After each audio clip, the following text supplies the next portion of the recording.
Je m'appelle Philippe Simet, je suis philosophe et je m'intéresse à la façon dont l'architecture raconte nos modes de vie. Je vous emmène explorer les habitats les plus singuliers de la planète afin d'en découvrir le sens et d'en partager les richesses.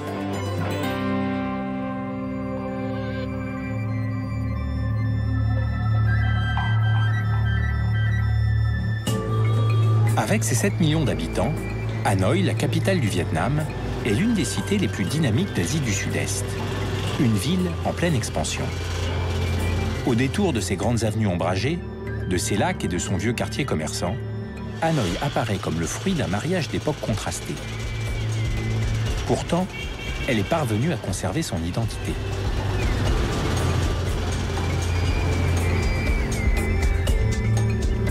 Hanoï est située au nord du pays, sur le fleuve Rouge, au début du delta du Tonkin.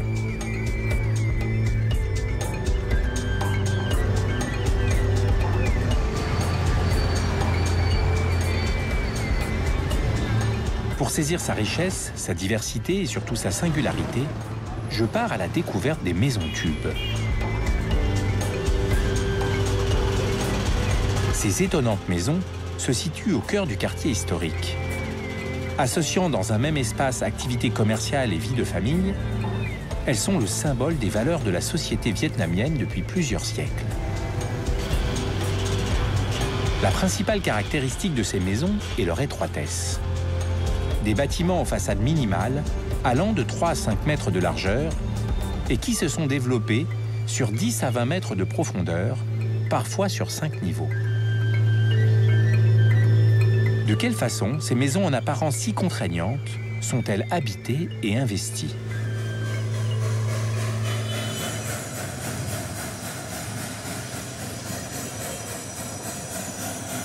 Tuan, 34 ans, est joaillier. Sa famille habite depuis 4 générations dans une maison tube, dans le quartier commerçant des 37 rues.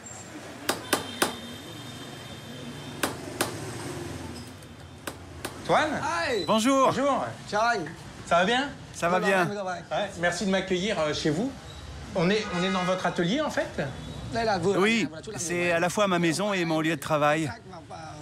Devant, c'est l'accueil et aussi l'endroit où on travaille. C'est la largeur de la pièce, parce que ça fait... ça doit faire juste 2 mètres, quoi. C'est vrai que c'est un peu étroit, mais c'est très long. La longueur nous permet de nous organiser et de créer différents espaces privés.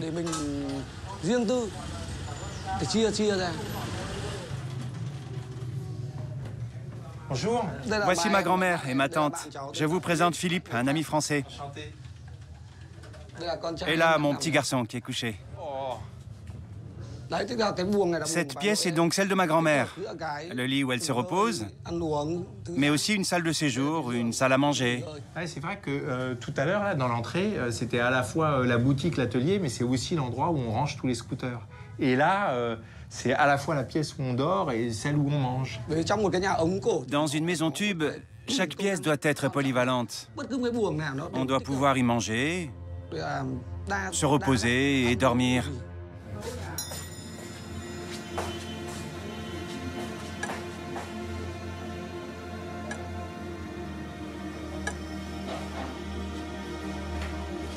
Faites attention. Ici, c'est notre cuisine. Là, la salle de bain et les toilettes. Ouais. Faire attention. Ah oui, ça se développe pas qu'en profondeur, hein. C'est aussi tout en hauteur. Ça monte, là. Il y a combien d'étages?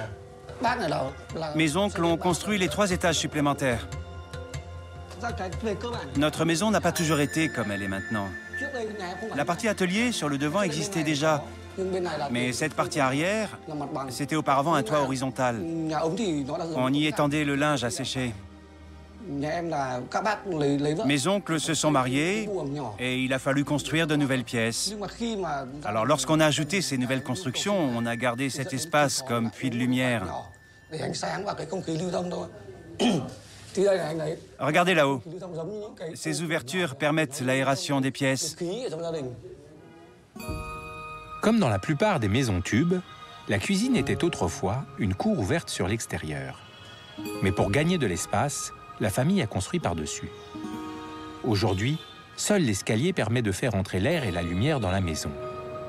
Une situation particulièrement inconfortable quand on vit à 7, dans une maison large de seulement 2,40 m et longue de 22 mètres. La maison de Tuan est comme un arbre généalogique. Les anciens sont en bas, tandis que les plus jeunes sont en hauteur, chaque nouvelle génération gagnant un étage. Je vous conduis à ma chambre. Attention à votre tête, là. La maison est exiguë, il faut faire très attention. Là, c'était ma chambre quand j'étais petit. Ah, d'accord. Après mon mariage, on a construit cette partie. Une sorte d'appartement séparé, qui est devenu mon royaume à moi. Avant, c'était la terrasse.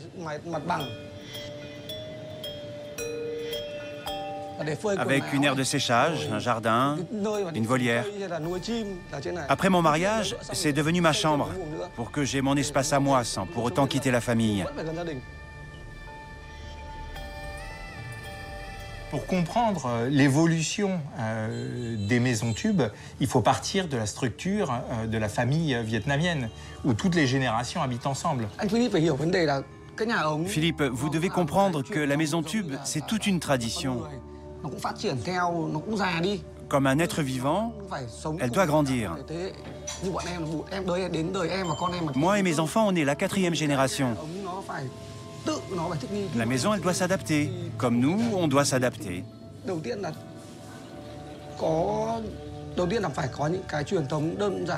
Notre tradition repose sur un principe selon lequel les enfants doivent prendre soin de leurs parents. Nous devons cohabiter de génération en génération. Rester ensemble dans la maison tube, tout en la modernisant par la hauteur.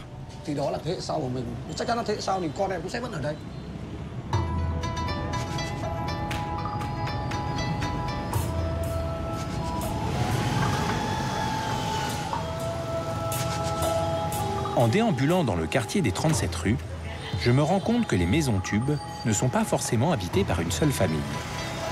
Beaucoup d'entre elles ont été divisées en lots afin de loger une population croissante.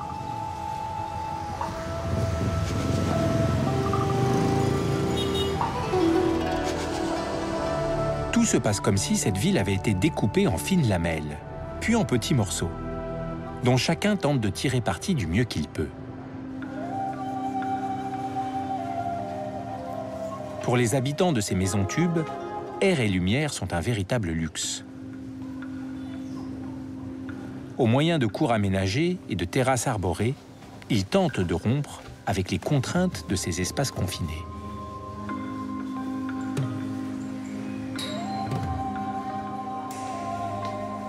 Entre l'héritage colonial et les années de plomb du communisme, ces maisons ont traversé les âges. En dépit des contraintes, elles semblent porter la mémoire et l'identité de cette ville à l'histoire mouvementée.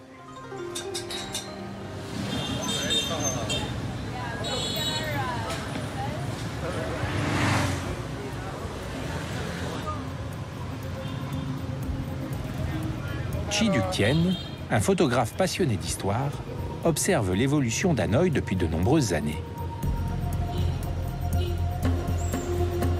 Avec lui, je souhaite comprendre l'origine de ces maisons tubes et la manière dont elles ont façonné le centre-ville.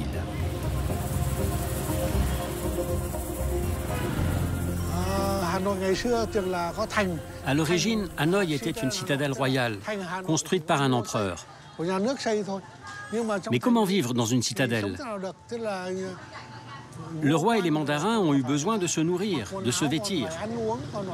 D'où la création du Thi, le marché. Il y avait donc dans les rues des tailleurs, des forgerons, des cuisiniers, tous ces artisans qui offraient des services aux résidents de la citadelle, mais aussi à la population qui vivait à l'extérieur. Donc au départ, beaucoup d'habitants de Hanoï étaient des paysans qui sont venus s'installer en ville. Alors qu'est-ce qu'ils faisaient? Dès qu'ils arrivaient à Hanoï, les ruraux se regroupaient selon leur village d'origine. Ils pratiquaient un même métier. On trouvait ainsi des quartiers d'artisanat, de réparation d'ustensiles, de menuiserie, etc.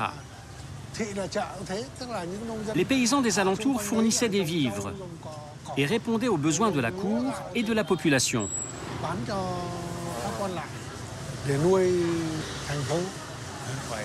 C'est ainsi que la ville s'est formée.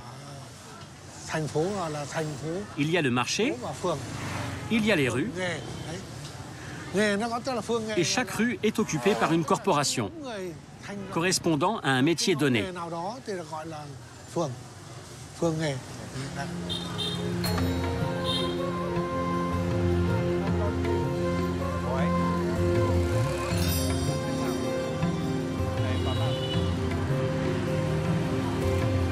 Le quartier a évolué, mais son esprit est resté le même depuis des siècles. Vie commerçante et vie familiale y sont étroitement liées. Comme autrefois, le nom des rues épouse leur activité unique. La rue des Paniers, la rue de l'Argent ou encore la rue des Tissus. Alors ici, nous sommes dans la rue des Pharmaciens, dans le quartier commercial central. C'est là où bat le cœur de Hanoï. Nous autres Vietnamiens, nous aimons vivre dans ce type de quartier, vivre dans ces vieilles rues. C'est un peu comme quand on se soigne. On préfère nos plantes médicinales, adaptées à notre métabolisme. Ce quartier, c'est un pan de vie du vieux Hanoï. D'accord, mais qu'est-ce qui explique, selon vous, que ces façades commerciales soient si étroites? Ça, c'est parce que lorsqu'ils sont arrivés de la campagne, les gens se sont partagés des lots de terrain des deux côtés de la route. Il s'agissait de petits lots, sur lesquels ils construisaient des huttes provisoires. Le commerce se développant, ils ont construit en dur. Ces lots sont de 2 ou 3 mètres de large, au maximum 4 mètres. C'est tout en longueur. La longueur est presque sans limite. Un proverbe vietnamien dit « Quand on se trouve à l'intérieur d'une pastèque, on s'arrondit, et dans une courge, on s'étire en longueur ». C'est exactement ce qui se passe avec ces maisons tubes. Devant, c'est la boutique. À l'arrière, en longueur, l'habitat, le puits de lumière, la cuisine, les toilettes, etc. La formule est immuable. Comme sur une barque, c'est la même formule. Vous, ça fait très longtemps que vous photographiez à Hanoï. Alors, est-ce que vous avez vu ces maisons tubes évoluer? Bien sûr, la ville se développe, elle s'agrandit. Mais ce quartier ancien, qui en est l'âme, doit rester. Chaque maison conserve l'esprit des parents, des ancêtres, les souvenirs d'enfance de chacun. Ceci explique pourquoi les gens n'aiment pas trop transformer.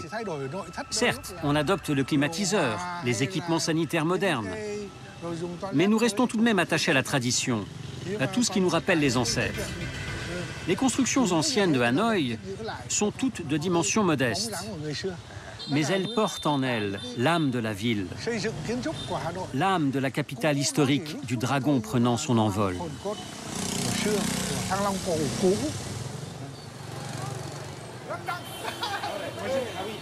Un peu plus loin dans la rue, Chi Duc Tien me présente son ami Tang. Oui, ah, c'est ici. Je vous présente Philippe. Enchanté. Philippe, voici le patron de la pharmacie. Bienvenue, entrez dans ma maison. C'est où? C'est là? Ah oui. Waouh. C'est profond, hein? Ça s'enfonce vraiment très très loin. C'est vraiment hyper étroit ce couloir. Hein.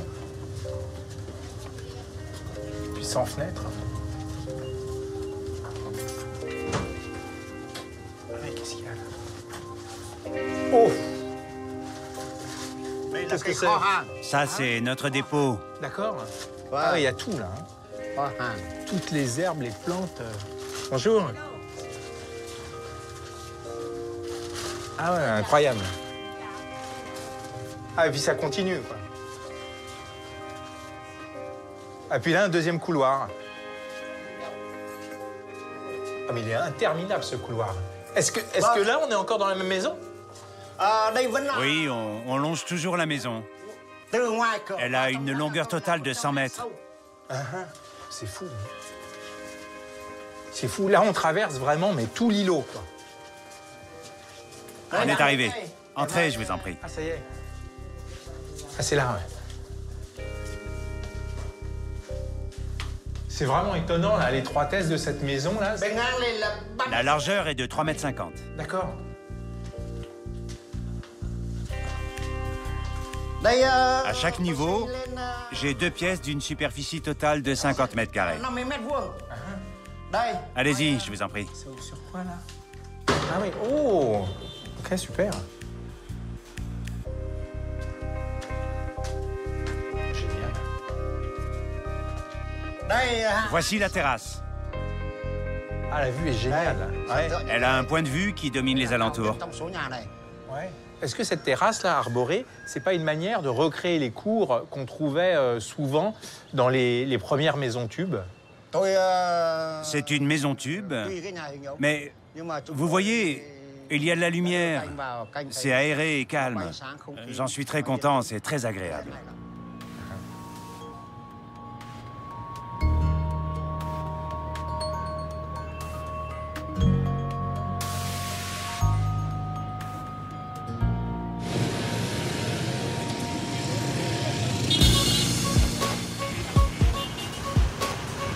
Ces maisons-tubes, qui m'apparaissaient comme des habitats contraignants, expriment en fait le statut social élevé de leurs propriétaires.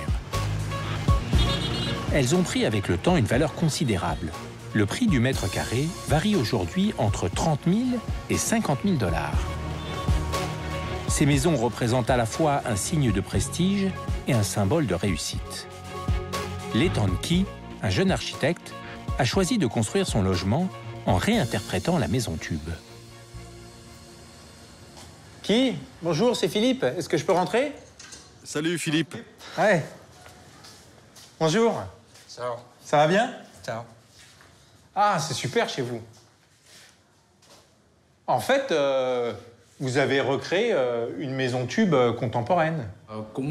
Tout à fait. En concevant le plan, j'ai cherché à rompre avec le modèle de la maison tube traditionnelle. J'ai voulu un arbre à l'intérieur. Mon objectif principal en concevant cette maison, c'était la lumière.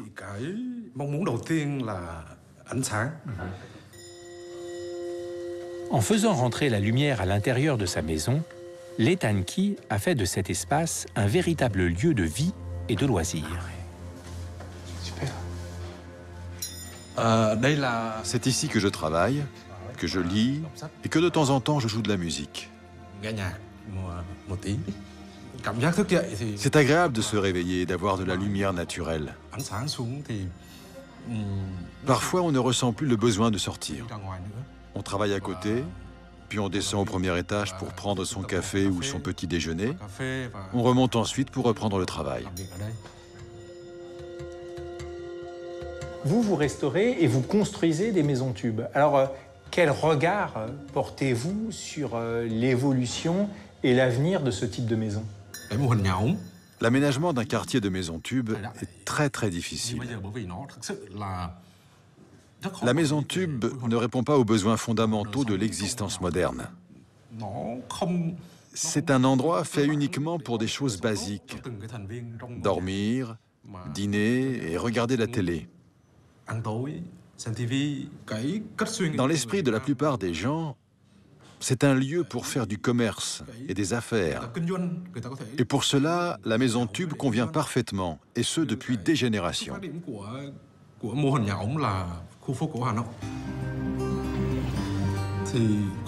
C'est ainsi qu'est né le quartier historique de Hanoï, et qu'il perdure encore.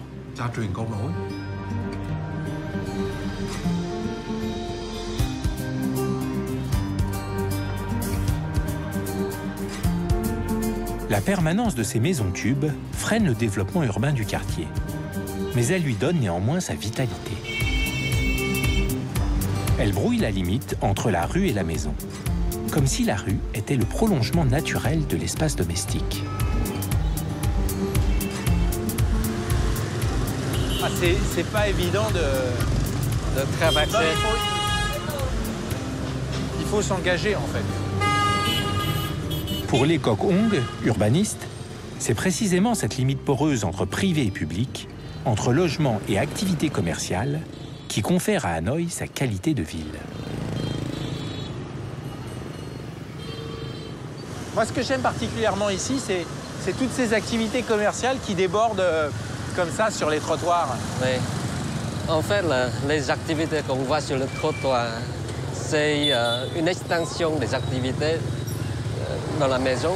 Les habitants qui veulent avoir plus d'espace pour travailler, mais aussi sur le trottoir, il y a les autres commerçants qui viennent de la campagne, soit ils viennent d'ailleurs, qui veulent s'installer ici pour faire le commerce.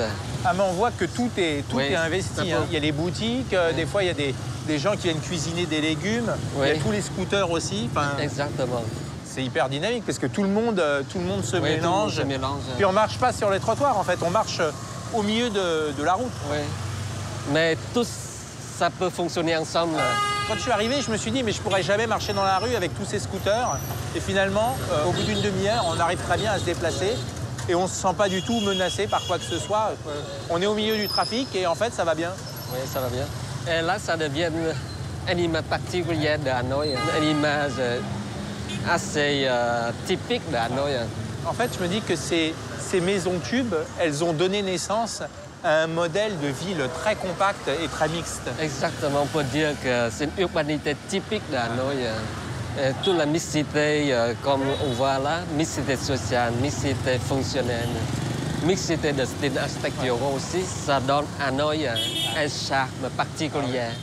Ah ouais, là c'est marrant là, de voir ces deux là, l'un à côté de l'autre. La juxtaposition des époques et des styles, c'est assez génial. Et des hauteurs aussi.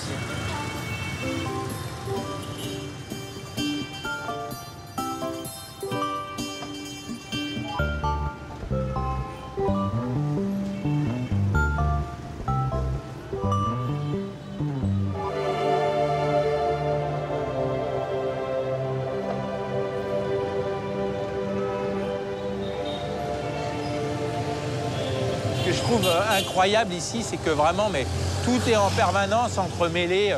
Il y a des fils partout, les scooters qui se croisent, les gens. Enfin, tout ça crée une ambiance, enfin un volume sonore aussi assez impressionnant. Pour première vue, on peut voir en quelque sorte de désordre, de désordre urbain. Mais par contre, ça fonctionne très bien. Tout peut fonctionner, tout peut mélanger, mais ça fonctionne très bien.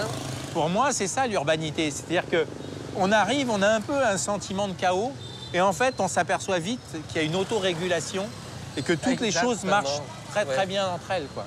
C'est une dynamique. Ah ouais.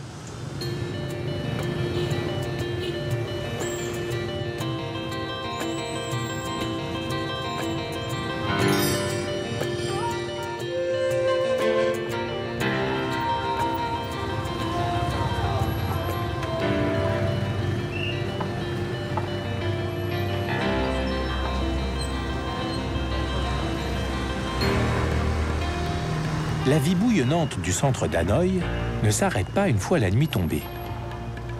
Entre les scooters, sur le pas des maisons, les trottoirs sont réinvestis par une multitude de petits stands.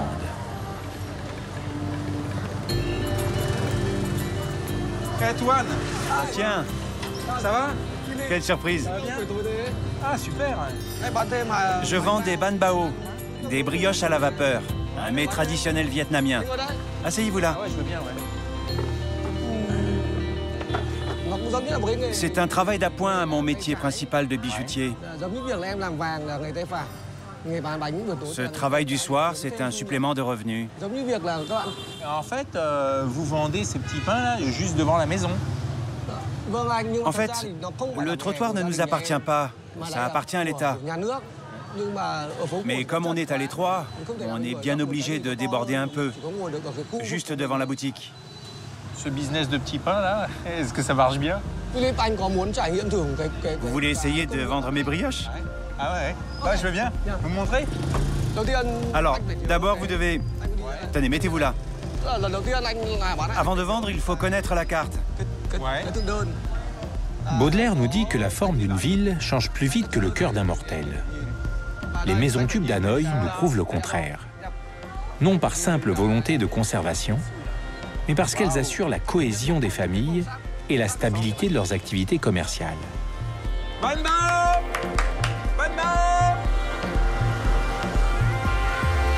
C'est les meilleurs de la ville.